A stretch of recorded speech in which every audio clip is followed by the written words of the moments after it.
Hello, welcome back to my channel. My name is Ariel and I make videos about books.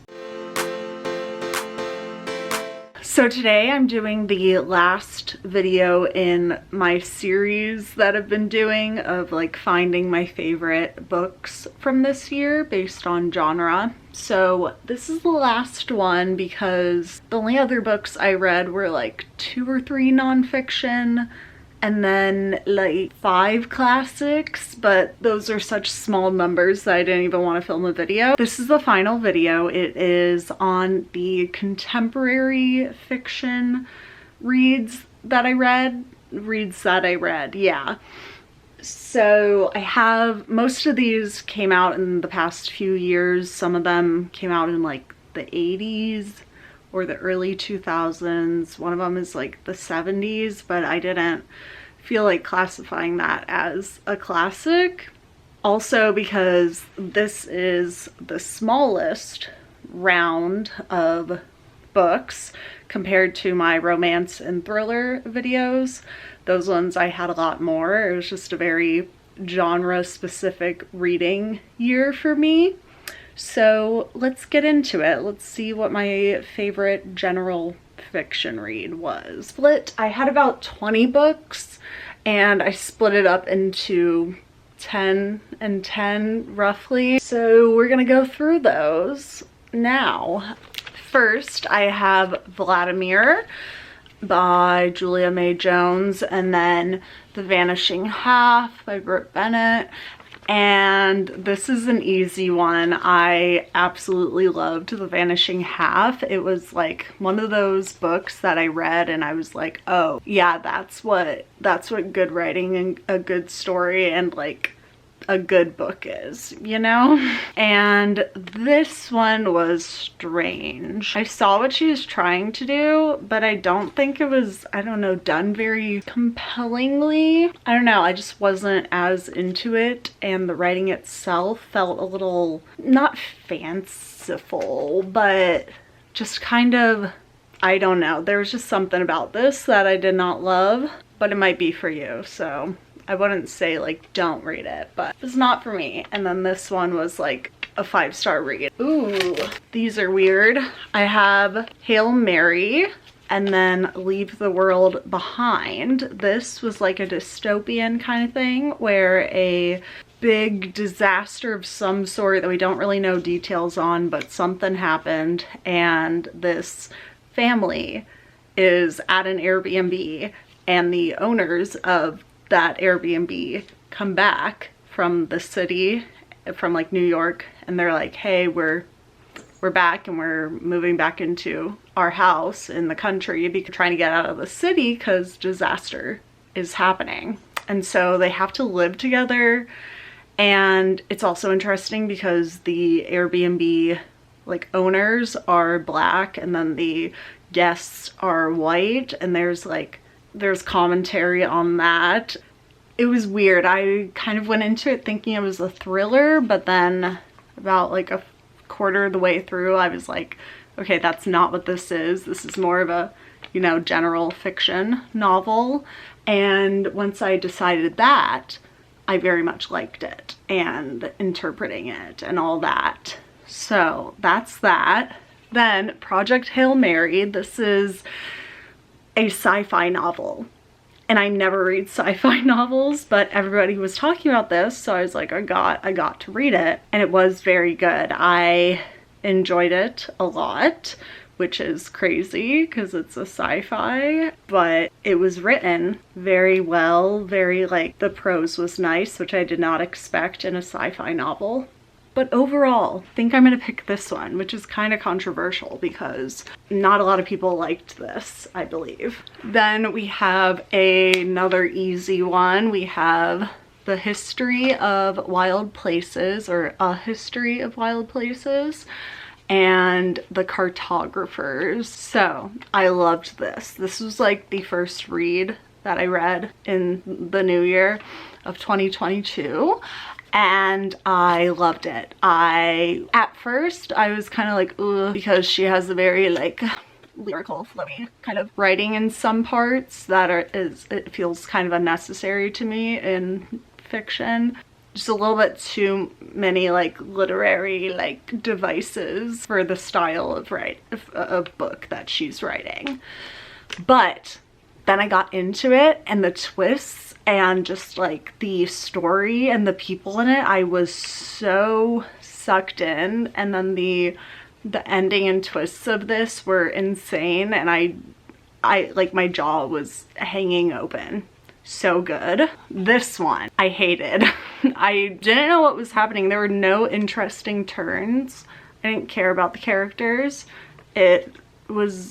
I thought at some points it was like a mystery, but then it was like, no, they just told us the questions that I was wondering, and then it was just like general fiction, but like not good. Just so many wrong turns, and I've already gotten rid of the physical copy of this book because I hated it that much. And I don't care about maps. All right, the next two, The Magnolia Palace, which was kind of a mystery, but I don't know, I didn't want to include it in the thriller video because it was very different from the thriller and horror books that were on there. So I included it here, but it was definitely more of like a mystery contemporary fiction. Then I have Autumn, which is in the seasonal quartet book series by Ali Smith.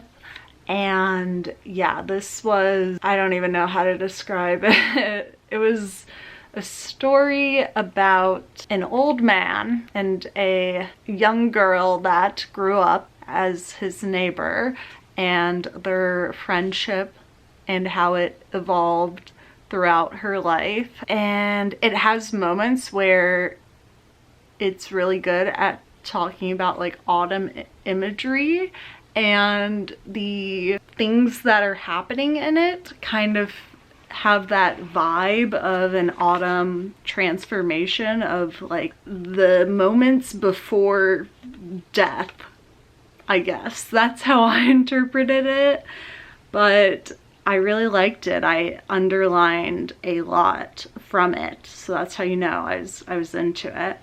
This one, I was kind of like, it was okay. I didn't hate it, but did not love it. I think it got better as it went, but the beginning of it, I was not very sold. So we're gonna say Autumn. Okay, we have two very different ones. We have All the Light We Cannot See, which is a pretty long book, and it's about World War II. It's following a Nazi soldier and a girl in France who is blind. And I did not like this book. Let me first tell you what the other one is, why they're different. This is Evidence of the Affair, which is a tiny little story. It was like 50 pages that I listened to on audiobook, and this is by Taylor Jenkins Reid. And this is about a man who, well, a woman who finds out that her husband is cheating on her, and she like tracks down the husband of the wife that her husband is cheating on her with. That sounded very confusing, but yeah, the other woman's husband. And they start like writing notes and getting to know each other, and it was very wholesome, their like friendship that they made into a relationship. And I don't know, I really liked how this story was written. Taylor Jenkins Reid is a good writer. I have not loved all of her books, but I do think she is good at tugging on those heartstrings. So she was tugging.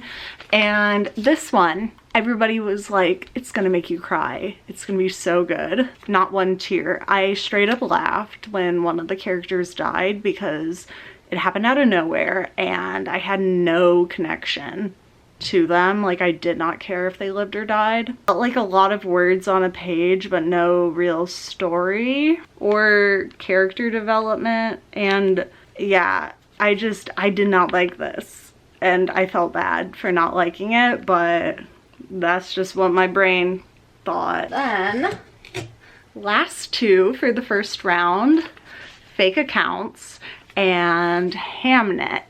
Both of these I was kind of lukewarm on.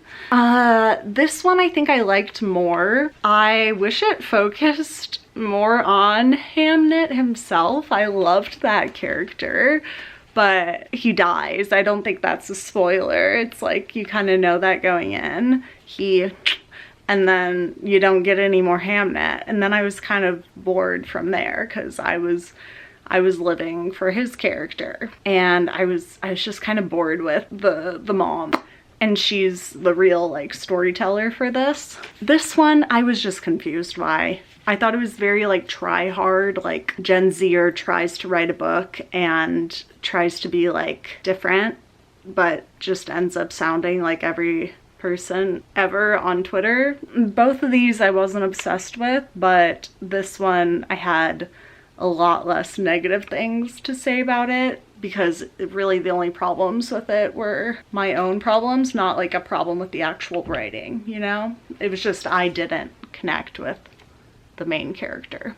Okay, we are down to the final five, not the final five, the final five of the next round.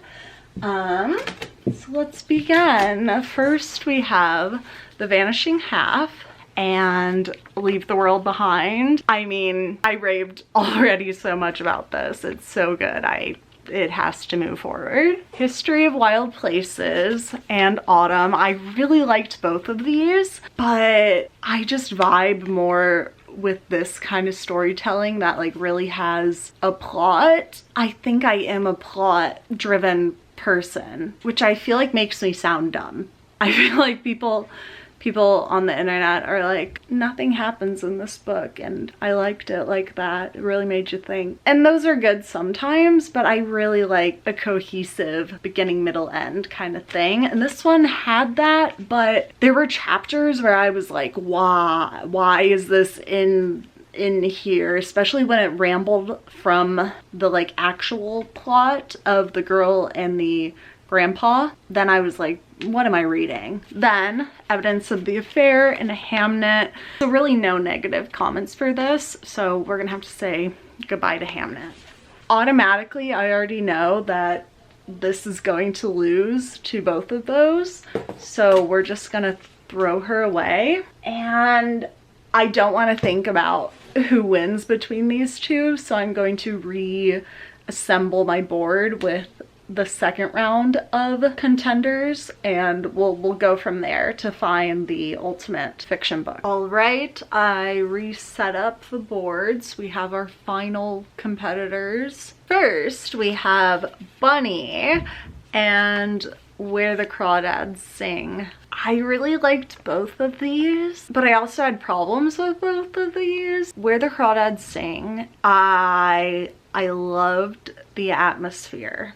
I loved just like being in this story. It also got kind of boring at parts, and I don't think the payoff at the end was really worth it. And then Bunny, I really liked, really weird, but I think at parts I definitely lost interest and got bored with it. I think I liked Bunny more. I'm gonna pick Bunny. Okay, we have A History of Wild Places again, and 9 Perfect Strangers. This was another one that I went in thinking it was like a thriller, and then it turned out to be more general fiction. So I should have not gone into it with that mindset, and I might have liked it more. But as we stand, this wins. Then we have The Vanishing Half again and The Inheritance Games. I really liked The Inheritance Games, so I don't know why I haven't started the second. I don't know, it was the first in the series. There's a lot of like background information, and I feel like the second or third will be better. So as of now, this is not better than this, so we're gonna say goodbye, but I did really like it and I need to continue this. Then I put Convenience Store Woman, which is a short novella. I think it was definitely under 200 pages. And Heaven, which was also a kind of short novella, and they're both written by Japanese authors, so they kind of go together in a way. They're very similar in that like contemporary Japanese voice that happens with a lot of contemporary Japanese novels. Do you know what I mean? Like it's very like introspective and weird at times. Like this got weirdly sexual at times and I was like, what is happening? And this was just weird throughout. The ending of this I wasn't very satisfied by, but I really liked this, and this one was more so I liked moments of it, but I didn't like the entire thing as a whole, and I liked this as a whole. So then I have two short story collections. I have The House on Mango Street, which is an older book, but this one is too. I think this was in the 80s when it was written. And then this is The Bloody Chamber and Other Stories, and this was written in like the 70s. So they're a good one to go against each other. I liked them both for different reasons, but if we're talking about the whole collection in entirety, I was very disappointed by The Bloody Chamber and Other Stories. I liked The Bloody Chamber, but the Other Stories felt kind of repetitive. It felt like I was reading different drafts of her works, so that makes this one better. And also I just loved this. It had such a sense of nostalgia, which is crazy because her upbringing was very different from mine. It also takes place in Chicago, so I could recognize a few of the different places she was mentioning, which is always fun. And yeah, I don't know, I cried, I laughed, I had a great time reading this collection. Then I put these three together because they're all, actually this one's not, it's more so these two. So these two are heavily romance based, but also don't really feel like a romance. This one feels more so like a romance than this, but I think they both have their own unique qualities that don't make them a romance, which is why they're here. But anyway, I liked them both a lot, mainly for the characters for this one. And then this one, I hated the main character at first, but then the story goes on and you like really understand her thinking and then you sympathize with her. At least that's what happened with me. And it made me cry. And I don't know. It was so cute, and the like setting of it is in Italy and it's very like well written, like the description in it is very good. So obviously I'm gonna go with this, but this was fun. The guy in it was, I don't know, weird though. Like I said, didn't feel like a romance, but it was like playing as one. And this is The Most Likely Club, and we're just gonna bring that down because there's nothing for it to go up against. All right, we have Bunny and A History of Wild Places, and obviously, like I said, this has to be like a top 3 of these books. Then The Vanishing Half and Convenience Store Woman. I really liked both of these, but I'm gonna have to stick with it. The Vanishing Half, so good. Then The House on Mango Street and One Italian Summer. I feel like these are unfair to go against each other because they're so different, but I'm gonna say One Italian Summer just got to me. It was one of those books that you're like, this was written with me in mind, even though it wasn't, but that's how you feel. And then we'll move The Most Likely Club down again. Starting over here so we can get rid of The Most Likely Club because I will be getting rid of it and because this just was so much better. But this was a cute book. I think it would have been really good if I was older because the cast of characters are coming back for their high school reunion, like their 15th, I think. So they're older, they're like upper 30s, 40s. So I couldn't relate as much to some of the references, but I really liked this author's writing style and I liked the focus on the female friendship. So good book, but does not make the cut. I really don't know between these three, because the problem I'm finding with this is that with romance and thriller, it's easy to compare them because, I don't know, they give you the same feelings, they're achieving the same end goal, but these three are so vastly different and I liked them for such different reasons that like I don't know what to do. I love them all. Can I just say that? No, that's not the video. Okay, I've made my decision. Ready? The Vanishing Half. I made that solely on the fact that this took about 50 pages for me to get into, and I hated the character at first with this, and it really like messed with my reading experience. I'm just gonna say The Vanishing Half because I feel like that was really just phenomenal. I don't know what else to say. So that's that. That was kind of unsatisfying because I'm still not entirely sold on if this is the number one, but for now, we're gonna say this, and these are very, very close runner-ups. If you've read any of these, let me know.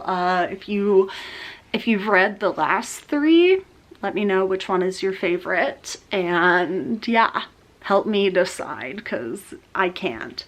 And yeah, thank you for watching and have a good rest of your day. Goodbye.